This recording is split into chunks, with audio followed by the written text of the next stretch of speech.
Custom hot rods and a mission that matters. That's what the Johnson's Horsepowered Garage Collection is all about. It's a wild group full of one-of-a-kind builds united by a single purpose, supporting our nation's elite warriors through Operation Healing Forces, a nonprofit dedicated to helping wounded and ill Special Operation Forces and their families. And these vehicles, they're headed to Mecum's 2026 Kissimmee auction, selling at no reserve to fuel that mission forward. Leading the charge is Backseat Betty, a custom 31 Model A that pays tribute to our Vietnam veterans. And boy, does she pack a visual punch. There's tons of authentic military surplus items worked into the build. And inside the cabin, you're gonna feel cleared for takeoff with items like these gauging bomber seats and this joystick that appears to be from a jet fighter. I don't know what it's from, but boy, does it fit in, and boy, is it cool. Moving on to the trucks, these weren't built for the faint of heart.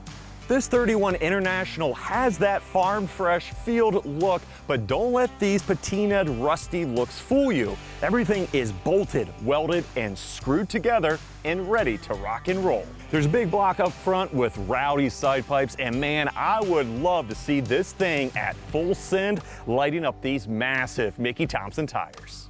Now, sliding to the other end of the spectrum is this 1935 Factory 5 custom pickup. It looks vintage, but it's all modern tech. Like a Ford Racing Coyote V8, mounted in a black powder-coated tube chassis with a full performance suspension and brakes that keep everything under control.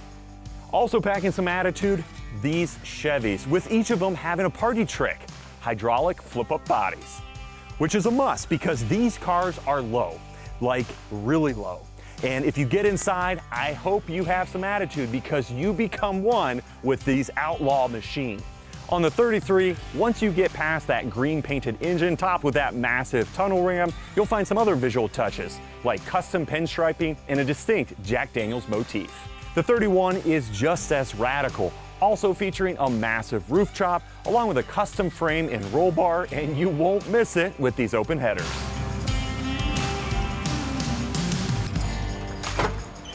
And then there's the outlier, a 73 Monte Carlo that stands out because it's stock and unmodified. It comes from Northern California and has the factory Landau top along with a TurboFire 350 topped with a 4-barrel carb.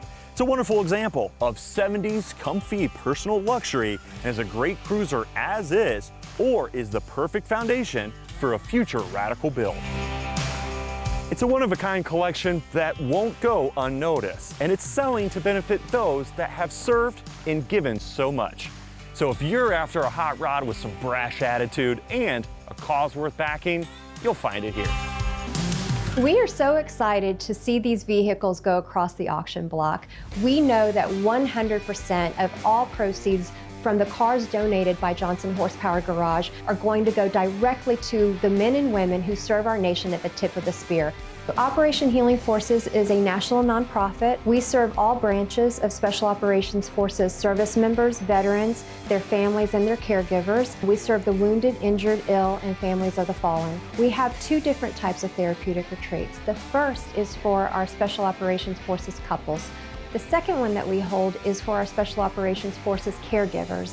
These are individuals who sacrifice a great deal of their own personal lives to be able to care for and provide assistance to those who are catastrophically wounded or severely ill. These retreats really focus in on resilience. How do we help enhance resilience? How do we bring an overall sense of well-being for their mental, physical, emotional, and their fiscal well-being? Individuals like Travis Dunn and his family, a U.S. Army Ranger who was tragically injured in combat in Afghanistan. My name's Travis Dunn. I enlisted in the Army in June of 2008. I did 10 years until I was medically retired. I was in 1st Ranger Battalion. I did 7 deployments with 1st Battalion out of Savannah, Georgia. December of 2014, we were on a mission in Nangarhar, Afghanistan. We came to a target building there was multiple barricaded shooters. And in the exchange of gunfire, I was shot and paralyzed. The bullet severed my spinal cord. I'm a T7 complete paraplegic. 2016, A friend of mine who was my Care Coalition coordinator, he had just got back from a retreat with OHF. They had another retreat that was going, and he called me and asked me if I would be interested. And I had never heard about Operation Healing Forces at that time. I had no idea kind of what they did. It was just amazing. The time that me and my wife Kelly spent together, the activities we did.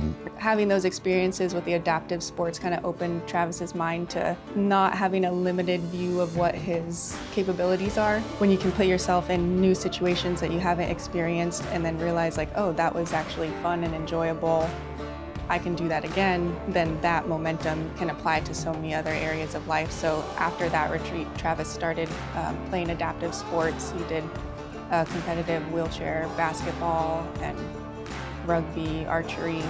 Going on that retreat and experiencing the adaptive skiing and snowmobiling was his first view into that world of oh, I can still do a lot of these things. I'm not limited, and then that mindset can just apply to every aspect of life, really.